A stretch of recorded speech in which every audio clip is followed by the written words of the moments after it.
Well, I think you'll agree, ladies and gentlemen, that kind of got the hairs on the back of the neck standing up a wee bit, didn't it? Before we start talking to some of this year's riders, please welcome onto the stage the Honourable Minister for Tourism and Leisure, Martin Quayle, MHK, to say a few words on behalf of the Isle of Man Government and bring you up to date with some of the plans for this year's event. Minister Quayle. Well, good evening and a very warm welcome to you all for the launch of the 2010 Isle of Man TT Races. One of the real highlights during my time as Minister for Tourism and Leisure has been the privilege of being involved with the TT Races. The TT is enjoying a major resurgence with genuine support from established manufacturers, the return of some old favourites and debut campaigns for some new companies and teams. The races are as competitive as they have ever been, and the TT has forged a new identity as we move into our second century of racing.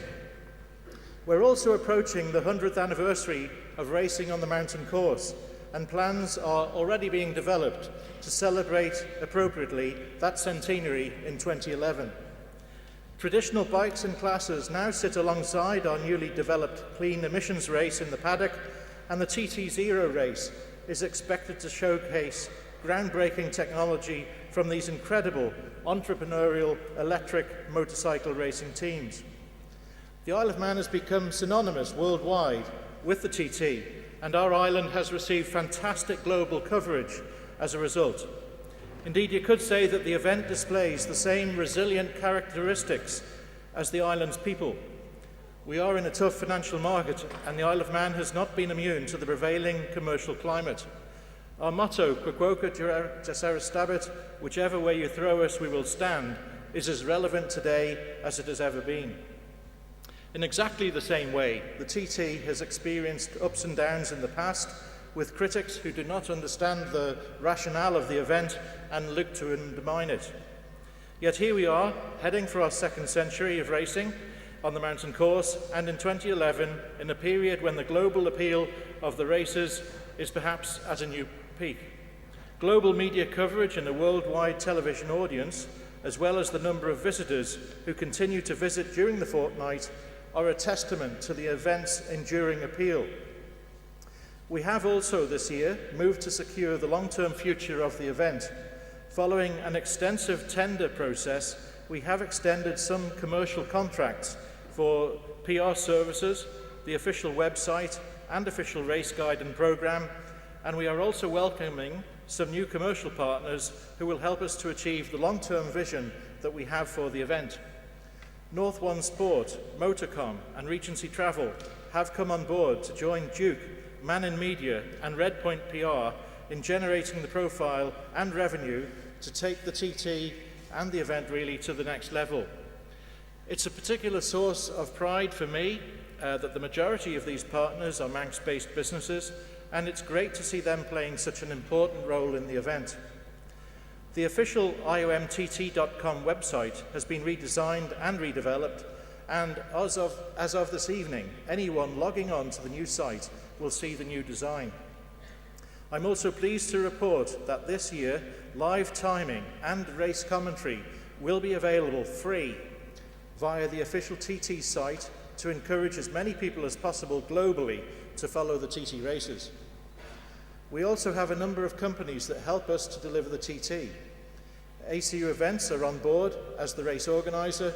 Motorsport Merchandise continues to provide excellent branded TT merchandise, and I would encourage everyone to buy the official TT merchandise from whatever source, as a percentage of the revenue from merchandising and indeed all commercial activity is invested back into the TT races. We also welcome North One Television for their second year, and from what you've just seen a few minutes ago, I'm sure you'll agree that their high quality production and effective global sales are taking the TT to a new worldwide audience. It is testimony to the quality of the TT that we have a couple of prestigious companies on board to provide cars and motorbikes that will help us to run the races.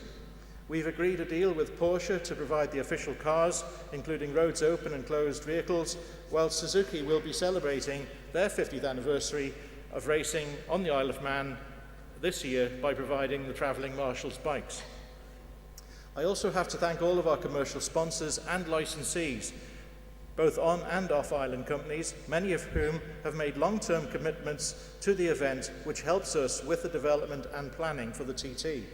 Royal London 360 are now in their 7th year of sponsorship since 2004, when they backed the event as Scottish Life. Shure Mobile have supported the TT as the official telecoms partner since coming to the Isle of Man in 2007, and the new contract will extend their partnership with the TT races to 6 years. The company doesn't just provide financial support, but also some of the equipment for officials such as sector marshals that help them to carry out their vital work. We also welcome back Dainese for their 3rd year of sponsoring the TT, and they will shortly be announcing an exciting support programme. RI Helmets have rejoined the TT's commercial portfolio for another 3 years with an exciting licensed helmet range, whilst Maxis Tyres and Graham London Watches move into their 3rd and 2nd years of TT sponsorship respectively. We also welcome a new partner in Motul, who are the official lubricant partner, and hope that this is the start of a long enduring partnership. Despite the successes that we've had, we also have to acknowledge that there are areas that we needed to improve on, and much of our attention over the last year has been focused on the TT entertainment that we offer during the event to both visitors and local residents.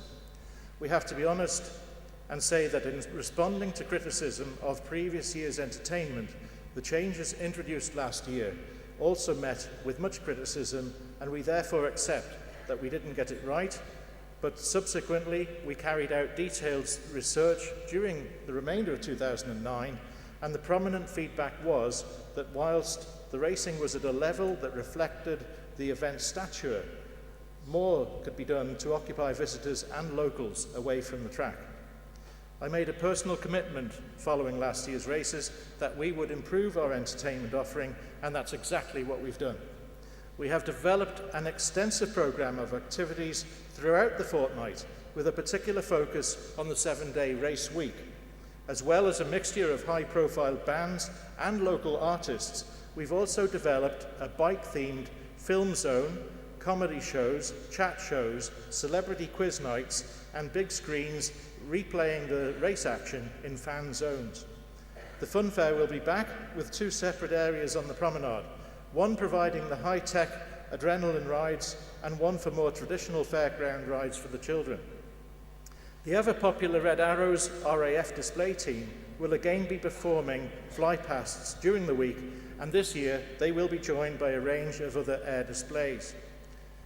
I'm confident that the entertainment this year will be enthusiastically received and will include a motorcycle spectacular Thunderdome Games show every evening in front of the Villa Marina Gardens. This show will take promenade entertainment to a new high by blending the best in motorcycle stunts with the best of theatrical sound, light and show. Not only that, but most of the entertainment that I've described actually will be free to our TT fans, both visiting and our residents on the island.